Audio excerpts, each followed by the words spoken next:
In the room are two dummies. Ho! Patrick Keller and Eric Hatch coming at you with all the things that we've done wrong with the real estate team so you can avoid all the wrongs and do all the rights.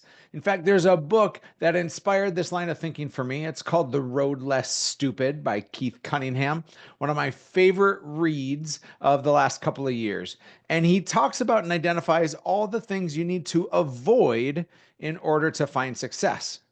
I think that most of us are on the brink of success. Maybe you've experienced it, maybe you haven't, but if you're on the brink or the cusp of success, it's probably not yet come to fruition because you're doing too many dumb things.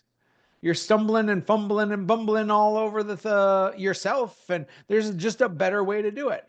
So, without further ado, we want to give you the inside skinny. My name's Eric Hatch. I'm with Real, and I'm a part of Hatch Coaching. I get to serve team leaders, and my team itself in the last 11 years now has sold over 7,000 homes. I myself used to be an agent in production. My top year, I sold 153 houses. This is before a showing partner. This is before DocuSign. This was just ferocious tenacity and a little bit of a loose screw. And so I understand production. I understand building a team. And now I'm privileged to help lead many of you. PK, who the hell are you? Yeah. I'm just this dude. I have a family and I like to play music and get beat in basketball and pickleball and all the other things. Just So by me. Yeah, just yeah. Yeah, I am a real estate broker. I own a brokerage in Indianapolis, Indiana called Crestpoint Real Estate. I also coach people across the country and do some speaking gigs from time to time as part of Hatch Coaching to help team leaders and producers produce at a higher level. And also do a lot of coaching on lead conversion and also our blueprint for structuring teams with showing partner models and micro team models. Have a smaller team.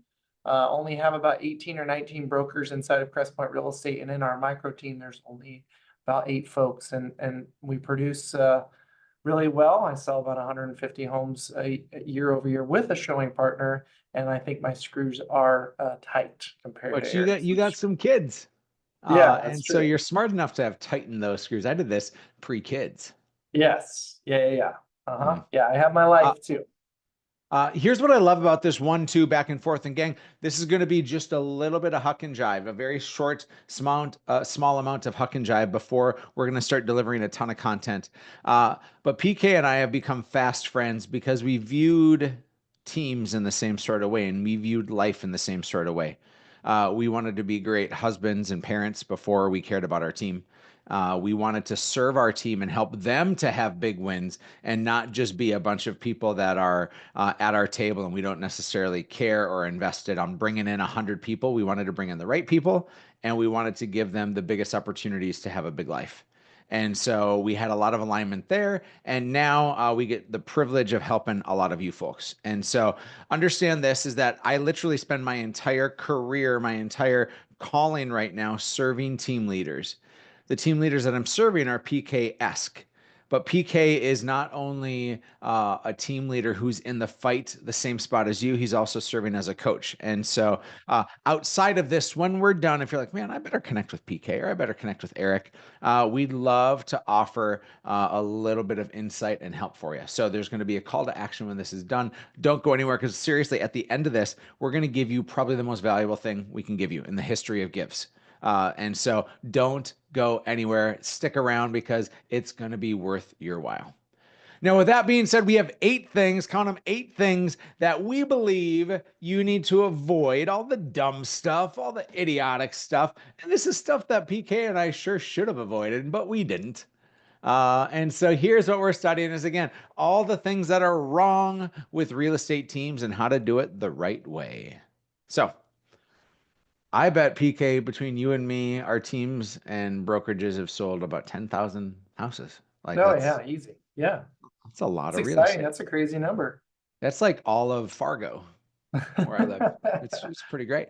Uh, and to sell that many houses, dude, we've done some dumb crap. We've done some really dumb crap. And so, folks, we want to give you exactly what to do to avoid all the dumb crap. PK, we're going to start with you. Yeah, Here's what you told me is you said, Eric, I've hired the wrong people and I hired them the wrong way. Give us the painful stories of what you've done, and then hopefully you can give us a solution of what to avoid. absolutely. Yeah. When our brokerage was growing, when I was in the infancy of being a team leader, a brokerage owner, I believed that bigger was better. And I believe that size mattered. And I believe that the more agents that we had, the better we would be. The more reputable we'd be, the more it would feed my ego, all of the things that are wrong. And so when we Isn't it launched, commonplace though, PK, that almost every coach and every coaching company will say agent count, agent count, agent count. By the way, you need to have more agent count. And if you have an agent count, you got to put more attention on agent count. And you should probably increase your agent count and agent count and agent count. Like, is that right? Is that wrong? Or it's so yes? wrong.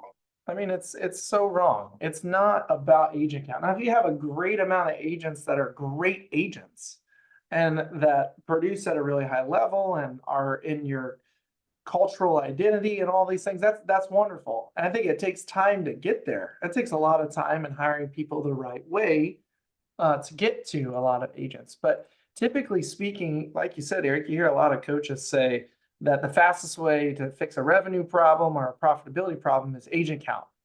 And that's not true.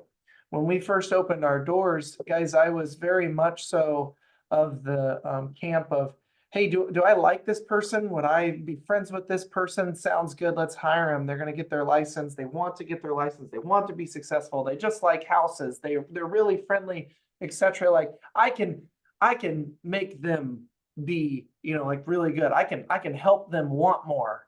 I can help them accomplish more. And that's what I wanted to save a lot of people. I wanted it more than they wanted. So early on, we went from 7 folks, 7 pretty really good folks on our team to over 30 in under 12 months. And we grew really quick because we just truly hired anybody that wanted to be affiliated with Crest Point. And we didn't do really any form of filtering or making sure that they were good fits. We didn't follow any of my current 9-step hiring process. We really just brought them in and said, hey, like, do you want to sell houses and do you want a big life? Do you want to make a lot of money and make your family happy and all of these things? Does that sound good? Awesome. Do you want to do the hard work? We'd ask a lot of yes or no questions. And of course, they'd say, yes, I want to do it. And yes, I'm going to go make money. And yes, I want to do the hard work. And unfortunately, folks, it didn't pan out that way. Much like the statistic, 1 in maybe 5 or 6 of these agents are still in the industry today. They didn't make it. And so we didn't take our time and slow down and hire in the right ways. We didn't follow my current 9-step hiring process that we've talked about in the past and happy to share. Yeah, we're gonna go into that into a moment. I want to be clear because some people might hear incorrectly on this, and what people are hearing is I shouldn't be always recruiting agents, and I shouldn't always be Mm, looking to make sure I'm bringing in more talent. Agent attraction is our job. Lead yeah. generation is our job, and lead generation for agents and new talent. But Ben Kinney said something, and I'm going to church it up here. But he had said, adding more crap to a crap pile doesn't make it less crappy.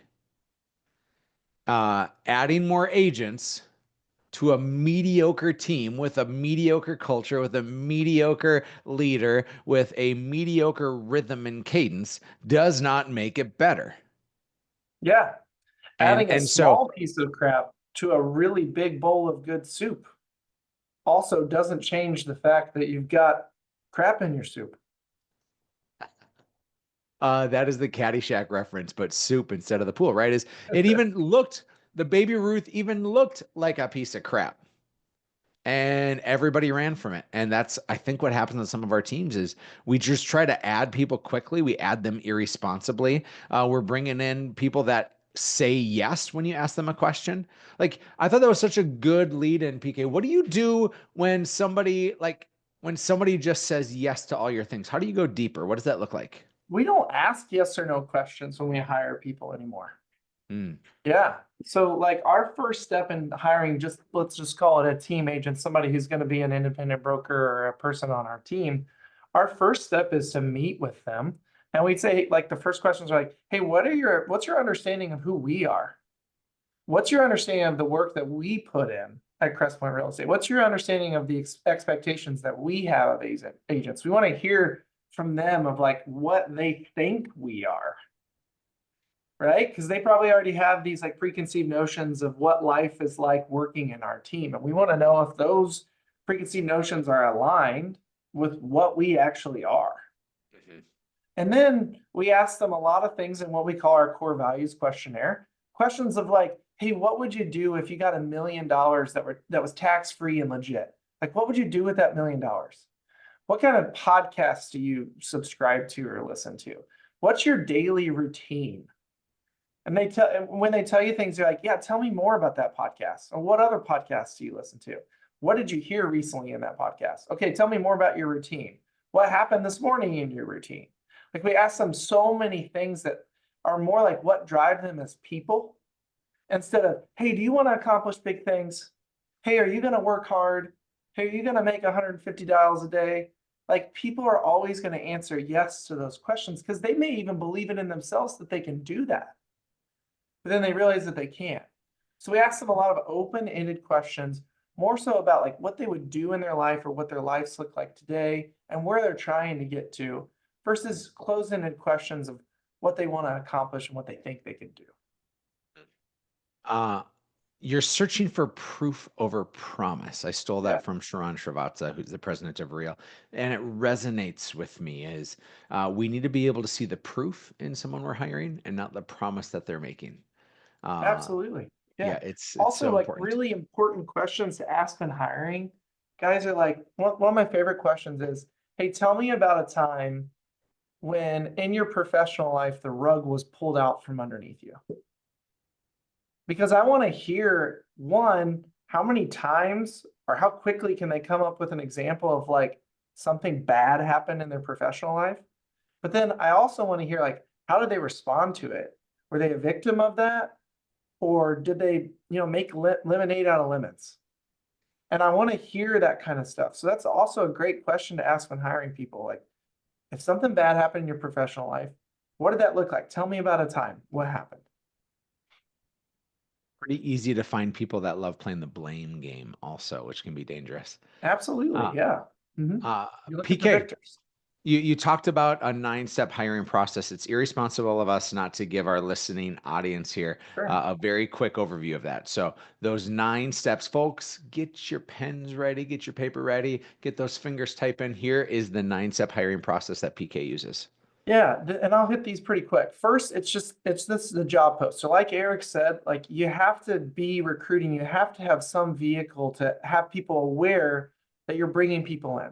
So whether it's a job post or the social media postings that you do of the positions that you have available or that you have a sales position available, it doesn't matter. But number one is just the message, like getting it out. Number two, once you have an applicant, it's an initial phone screening. And in that initial phone screening, you should have a DISC personality profile or some kind of personality profile referenced from that application. Okay. In that initial phone screening, you're just curious where they saw the posting or curious how they heard about you, what their goals are, what their life's looking like what's their situation in general? What are they You're trying you're to gonna accomplish? you're gonna filter people out from the moment you start talking to them, right? To see like, are they Very just quick. kicking tires and playing the unemployment game? Are they actually serious about this? Are they drawn to us because they know who we are and they want to follow that cadence, right? Like you're sniffing this out right away and you're looking to eliminate at every step. Very quick. And there's oftentimes, even just in step number two, we're like, oh man, this vibe doesn't feel right. If somebody's like, yeah, just real estate sounds fun. I just kind of want to do it on the side. And, I've just heard it's pretty easy. And once I get my license, people will call me. I'm like, okay, this person's clearly, they don't have the right expectations of this. This isn't going to work. And so we just move on. Step number three is if the step number two, the initial call goes well, we'll bring them into the office and we'll have a sit down conversation. This is where we ask them questions like truly like what what are the true reasons you're looking to get into this? Again, like what's your understanding of us? What's your understanding of our culture? What's your understanding of what makes a really good real estate broker? Real open-ended questions to see how their expectations are aligned. If they get past number 3, then they do our core values assessment. Our core values assessment, which I'd be happy to provide to Jess so she could send you guys a copy of this. Our core values assessment asks them deeper questions on what drives them. After their core values assessment goes, if they're aligned with us in values, then they're going to do a shadow day with us. Okay. After they shadow us, we're going to get a good vibe on after 4 or 5 hours if these people are truly culturally aligned with us, if they truly are motivated like we are, and if they truly want to run with us. In that same day, we do a team interview. Okay. And in that team interview, the team sits down and you as the leader can either peace out or you can sit in the corner and just be a fly on the wall. And your team, the rest of your team, even if you only have like one admin, or if you have one admin and 15 agents, And whatever. if you don't have your team, you can bring along a trusted friend in the office. You can bring along a family member. Don't bring your kids, but I mean, unless your kids are adults, right? Yeah. Get an outsider perspective. Let them ask some hard questions, and then also allow the applicant or the interviewee or the agent who's wanting to join your world to ask them questions. Encourage that to happen in that team interview. And so you see how they interact with your team. Okay. If the team interview goes well, then we do a skills test. By the way, these last 3 things that I just mentioned, they can all be done on the same day. Like you do a one big day where you bring this person in. The skills test is, we just did one yesterday with a person who wants to be on our team. For 3 hours, they'll sit down and they'll call leads. We'll give them leads to call. We'll give them direction on how to call leads, and we want to hear them prospecting. So whatever your version is of prospecting in your team, you want to put them in those trenches with a little bit of guidance, and you want to see how well they respond to that kind of pressure. You want to see how excited they are to prospect. After the skills test is done, you're 7 steps into this thing, and you know you've got a pretty good feeling if there are any red flags or not at this point. If skills test goes well, then you give them an offer, and then you hire them. Okay? So that's the 9 steps in the process. There are different steps in hiring a partner agent, which we've talked about in other videos that you guys should Google. But that's how we hire a team agent in our world, and it is slow. But here's one amazing thing that I've heard so many times is that the people that are really high quality, high caliber people, which we are currently interviewing now and just hired one last week, they're like so thankful for that process. And they'll say, there's no other real estate groups that are doing this. All they're trying to do is Yeah. sell me. And that doesn't feel You good to might them. miss out on 1 or 2, but you're gonna land the right people. That's for sure. 100%. And that's after all the screw ups we've had, Eric. That's what you So want. So here's the mistake is hiring fast. Yeah. Here's the mistake is hiring a hand raiser. The solutions to it are take your time with hiring, always be attracting, always be recruiting, always be working on getting more talent in, but make sure it's the right people. And 80% of your problems, the reason why we led with this is because 80% of your problems will go away when you have the right people. And you're Amen. trying to do epic stuff, and you can't do epic stuff with mediocre people. You can't. You can't. And people oftentimes say, PK, I've heard this all the time. In fact, I just made a reel for it that my editor is working on. This idea that, well, they don't cost me anything, meaning the Mm, agents who sit in the bullpen or the agents that aren't taking company leads, like they don't cost me anything. They cost you your culture. They cost you the energy. They cost you when you're trying to present to your group and you look out and you see somebody dead in the eyes, wondering, like, how am I ever going to get fired up for this? The people in your world cost you everything. Sometimes it mm. just doesn't show up on the P&L as a direct expense. That's exactly right. Yep. All right, we got a ton more, gang. Buckle up. Here's the first mistake. Mistake number 2. I got out of production And like Katie on Mean Girls, when she gives away little pieces of the crown, and she gave a little bit of everything to everyone. This is what I did. I got out of production. The story is this: 10 years ago, almost to the day, my daughter was born. My daughter's name is Finley. And I was working ferociously. I worked 80 to 110 hours a week for 7 years to build what I have now, 80 to 110 hours a week for 7 years. And when my daughter was born, I was done with production. And I did what other books taught me and other coaches taught me, and that is I gave all my leads, I gave all my sphere, I gave all my everything. I gave it to everyone on my team. Mark got some, and Emily got some, and Jamie got some, and Brandon got some. And really, they served them fairly well. And I was even wise enough to charge a 25% referral fee on all those. I was still taking my team split as a team leader. And so I thought financially I'm winning because I get 25% off the top. And then if I'm on a 50-50 split with them, I get 37.5% and they get 37.5%. And that equals the total piece of the pie. And I'm like, I'm going to win. But here's the mistake, PK, is when I handed off the transaction, I unintentionally handed off the relationship. I hope you heard that and heard that loud and clear. Is when I handed off the transaction, I handed off the relationship as well. And I didn't stay involved with those people. I'd love to tell you 10 years later that Jamie and Mark and Brandon and Emily are still on my team, and they are not. None of them are on my team, but I can watch the hot sheet and I'll see that, oh, look, my friends, the Smiths, they just sold with Mark. And my friends, the Johnsons, they just bought with Brandon. And that's my fault. The solution to this. So understand, if you're ever looking to get out of production ever, or you're ever looking to empower someone on your team, you can't and shan't and should not hand off the relationship. You should share the relationship. It's not only those relationships individually that you lose, but it's also every relationship that those people also have. It's a Uh, I real deep cut. I went from a part-time agent to somebody doing 150 sphere deals a year in 4 years. What do you think that would have compounded into? Had I just, if I never bought a lead and if I just worked that 150, that would turn into 200, that would turn into 300, that like, you ever want a compound interest calculator? It's going to just shock you and jar you to the core. And so the amount of cash I've lost and relationships I've lost is staggering. And the reason why is I thought I have to empower my team. I want to give my team these at bats.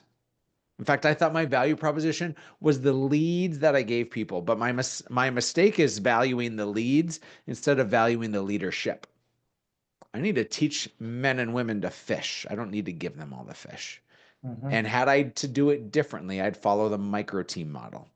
We don't have time to go into the micro team model, but I want to give you a very quick 10,000 foot view.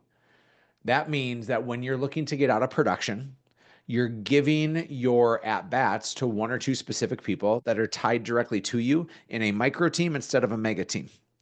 And as they're tied to you in a micro team, you're still a part of everything. You're still a part of the relationship, but you're sharing the relationship and you're sharing the responsibilities while you're maintaining the majority of the profit and you're maintaining the relationship, whether those team members are with you or not down in the future.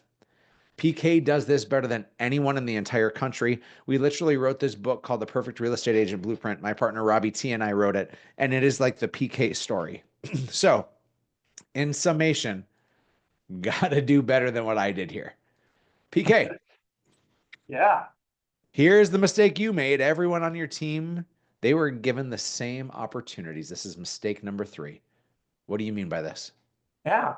Yeah, early on in our team, much like Erik said, guys, we believed that our value was really wrapped up in leads and our tools and our technology and our resources, specifically like our lead conversion resources. And we thought that that had to be offered to everyone, no matter their production, no matter their effort. We had no agreements or standards between agents at any level. And so what happened was that I didn't really notice this until after a couple of years. I'll kind of step back and tell you like the defining moment. Okay. The defining moment was, I think it was around 2019. I think it was 2019. I'd sold about 111 homes in that year. And I knew the gross commission and by the way, guys, I owned my own brokerage then, right? So it's very clean math for me. I knew the gross commission income that I should have received in just the homes that I had sold. Okay. And just so you're aware, that number was around like 850,000, almost $900,000 at the time when purchase prices were a little bit less in 19. And then I looked at like what I kept myself, and it was like less than 50% of that. And also, guys, I had agents producing on top of my own production that I was getting some of their production. And I was still only taking home just less than half of my production, my own production. And what I realized is I was essentially working my tail off to create a lot of income to pay for tons, thousands, hundreds of thousands of dollars in resources and leads to hand to agents that were never working them. Essentially taking my hard-earned money, lighting it on fire, and just throwing it in a dumpster. And that was really what was happening. Do you do you have any idea how many people are actually funding their teams with their personal production? I think it's over half of the real estate teams in the entire industry. They're Absolutely. funding. Absolutely. They could get rid of their entire team, keep an admin or two around, and they would double or triple their profit. Absolutely. Yeah. Because of this principle and because of this mistake, I think it's because team leaders budget to provide the same amount of leads and opportunities and resources and tools for every single agent, despite their production, despite their effort level, despite their prospecting agreements, whatever. And that's exactly what I was doing.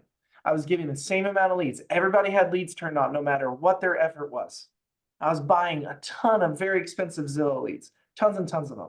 I was providing dialers and technology platforms and paying for things because transparently, in my own lack of self-esteem, I thought that that's why people were on my teams, just because I was providing so many things to them. And I felt like I just had to keep going and keep going and keep going. When transparently, people really just wanted leadership, and they wanted some form of accountability, and they wanted some help, and they wanted to run with racehorses. Some of them did. Okay, so I lost so much money providing every single resource for every single agent, despite of their production and despite their effort level. That's a huge mistake. PK, I am privileged, and I mean that intentionally. I'm privileged to have grown up with a deadbeat dad. And here's what deadbeat parents often do is they're absent for a lot of time. And then when they do come into the picture, it's all the restaurants, all the toys, all the candy, all the experiences to try to make up and give in value what they weren't doing for daily connection. When realistically, I just wanted my dad to be in my life, to play catch with and to talk to about things. And I didn't have that. I don't mean that to bring up an energy shift, but I think that that's what so many of us are doing in this entire game is when we are absent of that regular connection and that regular leadership, we sometimes try to buy and or give extra value in place of, but there's nothing better than great leadership. And Absolutely. so the other piece on that is, and you said it not in a non-direct way. You said things need to be earned and not given. Absolutely. That is just a core fundamental piece of all of this is this earned not given philosophy. And my recommendation is that everything that they earn needs to be in pretty short intervals of time. Like things that agents earn shouldn't be based on like yearly earnings. For example, like you shouldn't say like, hey, agent, you did 10 million this year, so you get leads for the next year, right? Because for the next year, their whole business model could change, their whole life could change. I see people And maybe they don't grandfather want the folks in leads. for eternity. I like, well, once you've sold 10 million, then you're always going to get this 99% commission split. And I said, oh, Yeah, it's trouble. yeah. It needs to be something like weekly. Like here are the things that you need to do weekly in order to get leads. in order to get these resources. Maybe even think of like quarterly things, like a certain amount of transactions per quarter in order to get a certain resource or a certain trip or something. Like it has to be broken down in shorter segments. Well said. Oh, here we go. I believe the stories told, not the numbers and the data. PK, I added this one in from a very recent pain. Uh, Ah, as uh, as I found myself moving more and more out of my team. Again, I've been out of production for 10 years. I have a president that is about 2.5 years into her tenure here. And so she runs the day-to-day operations. I coach her, and I have slowly removed myself from the business. Well, 2.5 years ago, when I hired Heather, our president, who is an 11 out of 10, she's so great. I was given a whole bunch of stories by my ISA department. The stories were the leads suck. The stories were we have to spend more. The stories were the agents aren't doing their job. The stories were, and I believe them. These weren't ill-intended people. They weren't trying to slight it. It was just the truth that they believed. And there's always three sides to a story. There's your side, there's the other side, and then the truth that lies somewhere in between. And so, because I was given a whole bunch of stories, even though I looked at the numbers and I'm like, we're spending how much and we have how many agents and we have how many at bats, and yet everything is going down. I believed the stories and I didn't believe the numbers. And it all came crashing down. I have adopted this phrase is that there's stories behind all the numbers, but the numbers don't lie. And we have to have a clear line in the sand of this is what you get when you're above this line. This is what you get when you're below this line. We've used the language standards for years and years. In fact, I've written in depth about standards, but I'm actually maturing that language. And this comes from my buddy, Matt Miali. Matt runs one of the best teams in the entire country, and Matt doesn't have standards for his agents. He has agreements because they're partners together. And so they have agreements, whether it's an agent, an admin, an ISA, anywhere in between. And the agreement is the company is going to do this, and the team member is going to do this.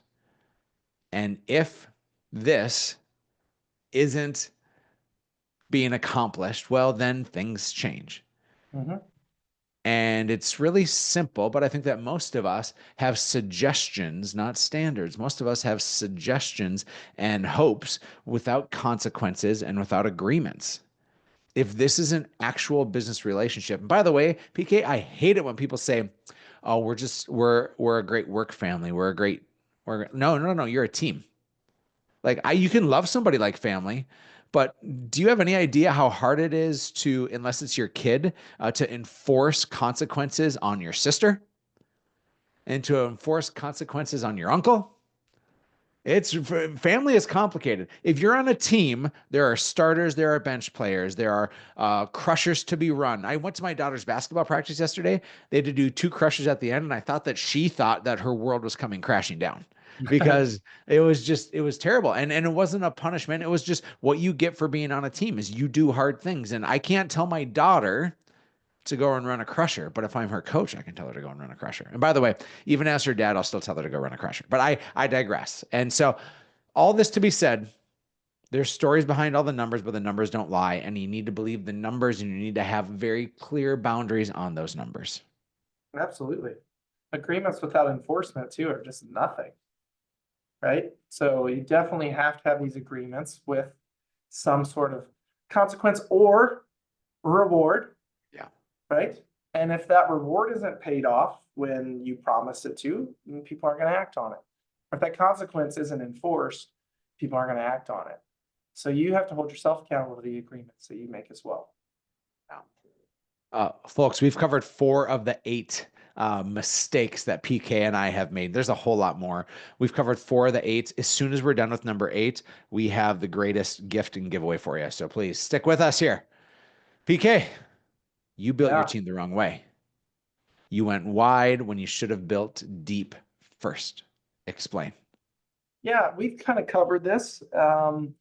One way a lot of teams go wide is they hire a lot of people really fast and they hire people the wrong way. And we've already covered that.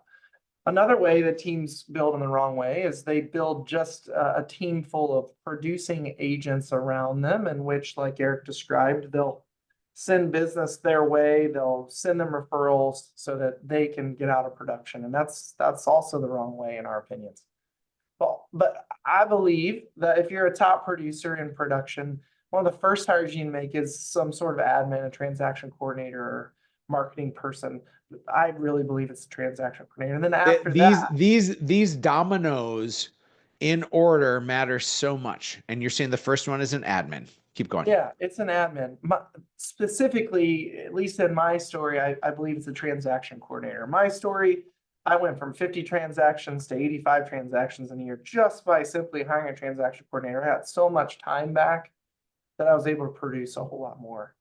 After that admin hire, then if you're a top producer, instead of starting to hire agents in which that admin now serves you and agents, I believe that the next hire should be an agent partner, which we've done so many videos on. And gosh, like you should talk to Eric and I about this because it's probably the thing that's most near and dear to our heart, because it just changes the lives of so many people.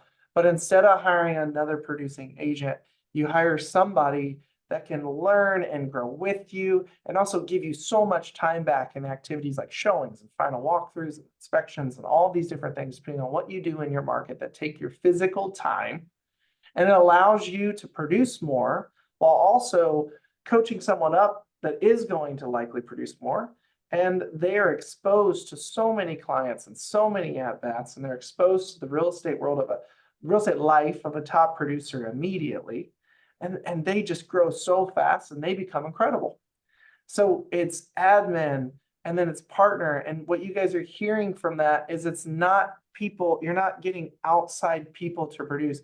It's people in your silo, in your business. You're building your business first and you go deep in that.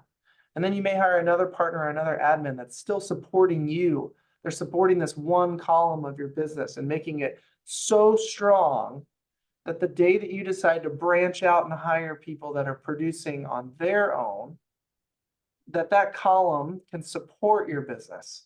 It doesn't shake, it doesn't rock when things get difficult, because you better believe that when you start to hire people outside of your column, things start to get rocky and difficult.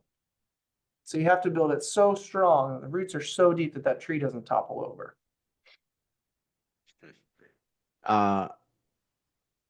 Rare do I see people choose deep because the industry tells you wide. PK is living a life that other people only dream of, and I'm living a life other people only dream of. We don't say that as a braggadocious thing. We say that as a very clear dog whistle. PK, I did a teaching yesterday at Real about how to become a multimillionaire. That means at least $2 million of net worth in 5 years. Mm-hmm. $2 million in 5 years. And that means you start at zero. And the first year, do you know how many homes I needed somebody to sell? It's 25. I was gonna say 30. Yeah, it's 25. Maybe it was 30. I don't, it was either 25 or 30. And then the next year was like 50, and then 75, and then 90, and then 120. And that equation with the average cost of living in the United States and the average commission of the United States, with that plan that I just told you, in a 5 year period, you start with 24 and you end with 120. Most teams are doing hundreds and hundreds and they're not making much. But in this plan, in 5 years or less, you can be worth $2 million. And then the compounding factor of that is wild. I continue the same kind of cash injection for a 10-year period. That 2 million after 10 years grew to 15 million. Years 11 through 20, the same kind of cash injection that was happening previous. That same kind of cash injection. That 2 million in a 20-year period grew to over $50 million. You can have a net worth of $50 million if you just choose to go deep.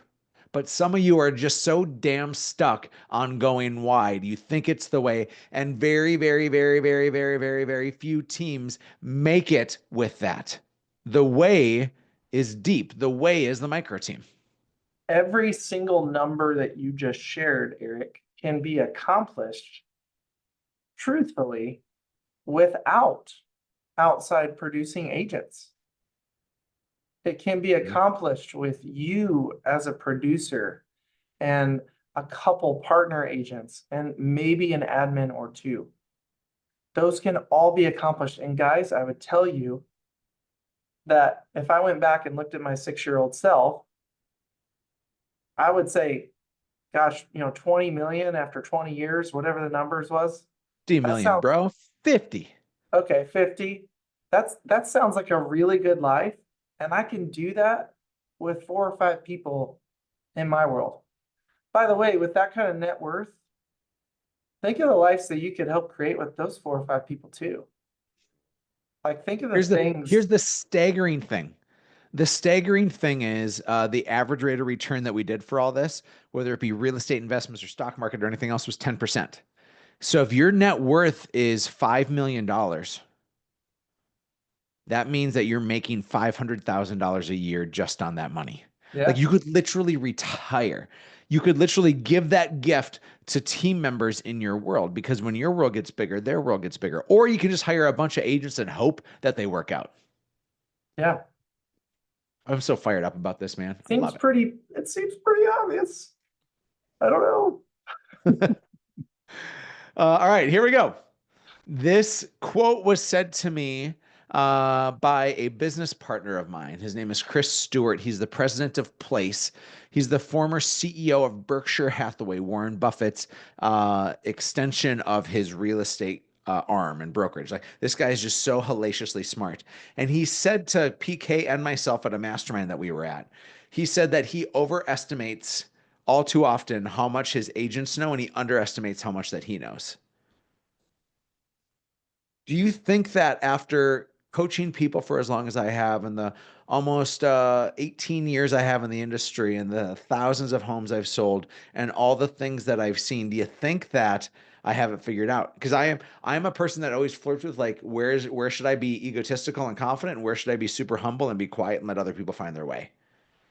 And in the current season that we're at, if people are watching the replay of this, I can't tell you what your market is like. But today, December 3rd, 2024, this is a very difficult market. The last 2 years in real estate have been two of the hardest years that the industry has ever seen.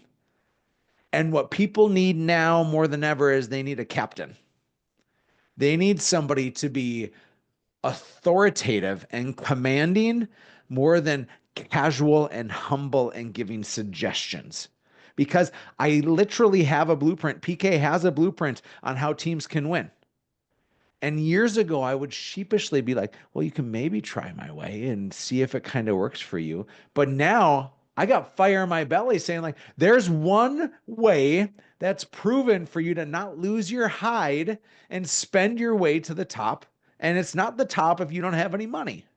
Transaction count doesn't friggin' matter. It strokes your ego and that's it. And your agents, because if I'm overestimating what other people know and underestimating what I know, here's my fire.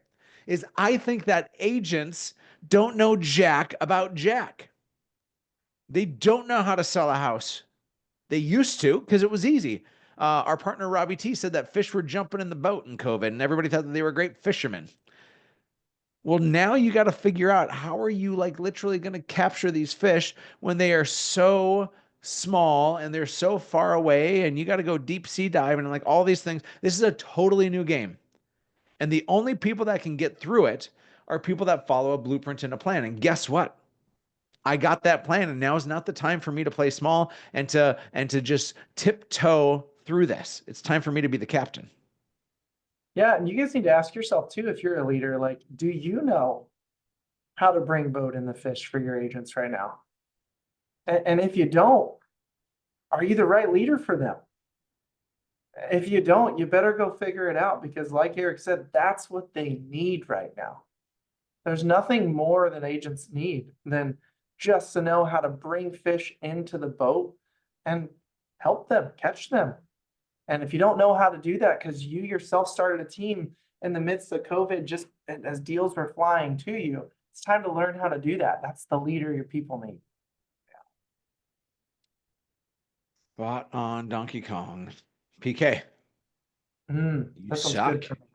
at addressing issues and problems. Yeah. Do Yeah. tell. I absolutely do. I've gotten better over time, but it's still challenging for me to have conversations with people that are really difficult. I actually read this, it's right here. I actually read this book a few years ago, Emotional Intelligence. And on my wall, I would turn my camera around. There's a big statement on my wall that just says, don't avoid the inevitable. And I had a Mm. really, really big problem as a team leader early on, like I described earlier, where not only was building a team fun for me and I got to coach and train and help people and all those things, but I also started a team because it fed my self-esteem. People wanting to be associated with me and people wanting to follow me into the trenches and all of those things like that felt good for me because I didn't have the greatest self-esteem in myself. And when things got hard, when things got difficult, when they weren't living up to their agreements or their standards, any of those things, I avoided having hard conversations with them. I avoided the inevitable. I thought things would just pan out. I thought things would be okay. And guys, that's never the case.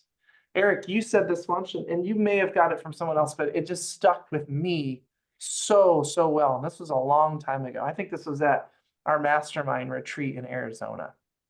You had said, if if you have an agent or anybody in your world that is 1% off course, it doesn't take long for them to get 99% off course. In 6 months to 12 months, they're completely off course.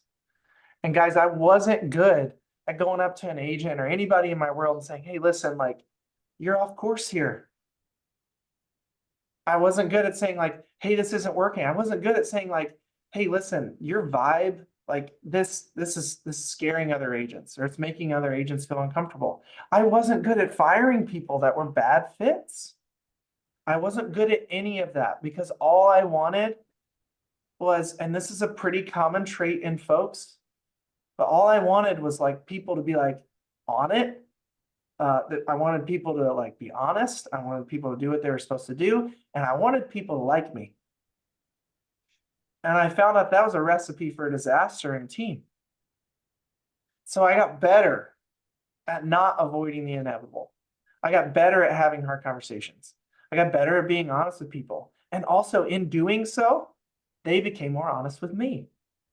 And now, just today, even in our team, I looked at my team this morning in our huddle this morning, and I said, I love you guys because we had a very candid conversation about something that was bothering everyone. And so when you are honest, when you are open with people, vulnerable yet direct, that then opens the opportunity for them to do it with you. So when you see something in your organization that's a red flag, you have to act on it quickly. That 1% turns to 99% off track really fast. And you guys probably have someone in your organization or somebody in your world personally that you can think about, a red flag in your life that you probably should address. Have a conversation today. Think of it this way is if you are that 1 degree off and you're here at the same spot, but you're going, that 1 degree leads to larger and larger and larger and larger. And Yeah. so my favorite summation of what you just said is that your silence as a leader is agreement. Yeah. And if you aren't saying anything and if you aren't realigning, you are soon going to find yourself in Barney Rubble trouble. Yeah. And you just said this. You stole my thunder, you son of a gun. Is I was more concerned about being liked than most anything else. And I've had to get used to now being misunderstood. I've had to get used to being the chief reminding and repeating officer. I've had to get used to pursuing people. I've had to get used to being Mr. Belding and not Zach Morris. Some of you, that reference just went totally over your head, but some of you are like, okay, yeah, that totally makes sense. That's over my head. I'm so happy for you. Uh, some of you desperately want to be liked by your team, and your team doesn't need you to be a cheerleader, they need you to be a coach. Your team doesn't need you to be a lawnmower parent, making it easy. Your team needs you to be a micromanager. meaning you're so up in their biz until they get efficient and proficient, you're not letting go. People think that micromanagement is like mean and it's suffocating. And in its pure form, it is. Because if somebody is capable and competent, you shouldn't be micromanaging them. But we let go far too fast because we want to be popular, because we want to avoid conflict, because we want to not do the hard stuff. And so we stay hands off far too early. And I instead implore you to think of micromanagement as micro love and micro care and micro support, that you're going to do everything within your power to help that person to win. And that means they're not going to like you because you have to call them out on their bull crap. You have to be an accountability buddy with them. And so we got to do better. I told you we have a couple of things that we're going to give away. In fact, I told you one, but I'm going to give away two things. First is follow me on Instagram, follow PK as well. What's your Instagram's handle, PK? I should have thought of this ahead of time. That's okay. It's Patrick Keller, Realtor. Oh, very tricky. Yeah. Patrick Keller Realtor over on the Instagrams. And if you want a free copy of the book, which talks about the micro team in really great length and so much other stuff, again, the instructions are on the screen. But here's the giveaway. And then PK, I'm going to switch to you for some final parting thoughts. Yeah. No, I It's honestly. no, I got a giveaway first. So hang on. Oh, okay. Yeah. No, you pump the brakes. I was just trying to get you ready. And Oh, you're on deck, but you're not in the batter's box yet. Okay.